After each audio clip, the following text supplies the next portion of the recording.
Next. Welcome to T4G Gamers. Today we're going to show you guys how to upgrade halfbacks in Madden 23 franchise mode. Let's see if we can get this video to 200 likes. By the way, we want to thank all of you guys for helping us get to 20,000 subscribers. All of you guys are amazing, and we can't thank you enough. There's more to come. We just got to keep putting our head down and grinding and just keep pushing forward and pushing forward and pushing forward until we get to the top of the mountain. And we appreciate all of you guys who are along with us on this journey. And comment down below, guys, if you had 5 yards, let's say you were a coach, you had 5 yards to gain to win a Super Bowl, which running back would you give it to? You could pick any running back from Bo Jackson, Earl Campbell, to LeGarrette Blount, to Eddie George, to the guy who I'm going to probably pick, which is Jerome Bettis. I just feel like if I had to gain 5 yards and it was in Jerome Bettis, I'm hoping that he's not going to fumble like he did that one time. But I just feel like Jerome Bettis is just the one guy that I would... it'd be hard not to just give it to him. Maybe that or Ricky Williams. There's some really good halfbacks, but I'm going to go with Jerome Bettis. Let us know who you would pick. So with running backs, just be smart with how you upgrade them. There's no perfect scenario. That's what I want to tell you first. There's just trying to continue to do the right moves. That's it. And you can waste moves. And that's what you're trying to get away from, is wasting moves. And I've done it. Everyone's done it. There's people who think they have a perfect science with this, and it's inaccurate because every player is different. Every situation is different. Even how you play is different, right? So, like, for example, receiving back here, I'm not going to jump into receiving back. Because if I want a receiving back, I'll draft a wide receiver that's a slot or a playmaker, or I'll pick one up on the free agency signing period and move him over to the running back spot.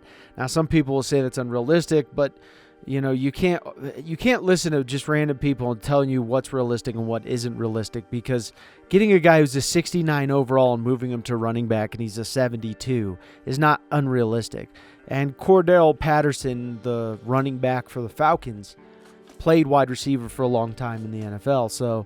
So you know, there is some realism that you can do with that, but wasting your time with receiving upgrade points to me is just not reasonable. Now, there are people that hold XP points or upgrade points when the player comes up on a contract. Now, me personally, I don't do that because I like the challenge. I upgrade after preseason, I upgrade week 6, and then I just kind of upgrade periodically through the season. But you can see here, like, David Montgomery's coming up on a contract. So instead of just trying to hold those points and keep them there, I'm not going to go waste them and put them on receiving back because he's already actually a decent receiving back here. What I would do is I would then work on his power back, because you have to get to a 90 overall power back and a 90 overall elusive back to get bruiser and evasive. Now, if you don't have an X Factor running back, those are the two abilities that you're going to want. And the way you get those abilities is obviously getting a superstar, but you'd still want to try and get to that level anyways. And power back, I'm at 79. Elusive back, he's at 84 at this moment.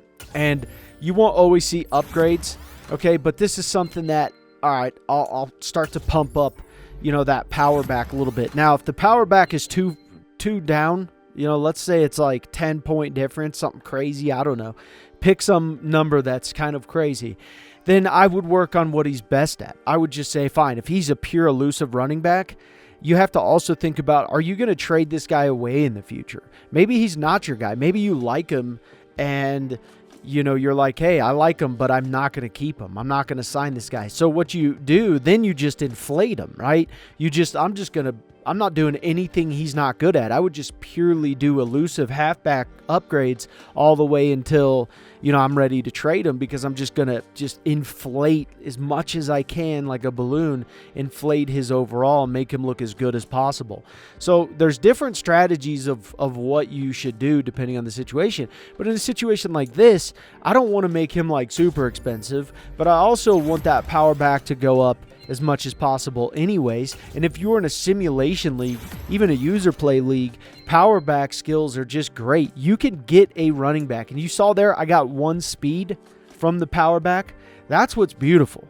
I just made him faster from the power back upgrade, which people don't normally think that those two correlate, but they actually do. So if the running back is coming up on a contract and you want to keep the running back, then you upgrade, like if he's good at elusive back, you'd upgrade his power halfback, right? If you just want to trade the halfback away, you're obviously going to just inflate, so you increase whatever he is best at. In this case, would be elusive halfback on your screen. Receiving halfback, I don't really see a point in it unless your system just needs that, and that's basically what you do, and that's it. Because receiving halfback is just too easy to get, or it's something you upgrade when your guy's already good. The next thing you want to do is, like, you want to think about it. If I just upgrade power halfback here, you know, if I say, hey, I'm going to take these 3 skilled points and I'm going to upgrade power halfback because I want him to be more balanced. And that's usually what I do, is I go for more of a balanced approach. I still like my running backs really fast. If I'm in simulation, I'd rather take a power halfback over an elusive halfback. If I am user play, I would take a fast halfback, not just a elusive halfback, and then I start to work on his power halfback abilities from there. You can see I upgraded his power halfback. He jumped up on awareness. Now, the next time I do this, he probably won't jump up on awareness. He'll stay the same.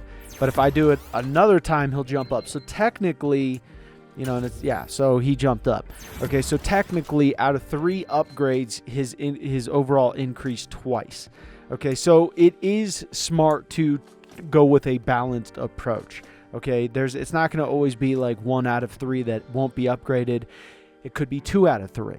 You could have all 3 that are upgraded. It's just, you know, the average rate and kind of odds. That's what you're looking at there. So hopefully this helped you guys go for more of a balanced approach. Figure out what you need from your halfback, what you're looking out of.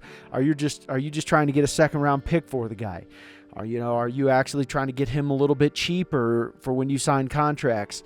Do you want him balanced? Do you want him just a power halfback? That's kind of, you can do whatever you want, but we definitely recommend being smart about it and having a balanced halfback.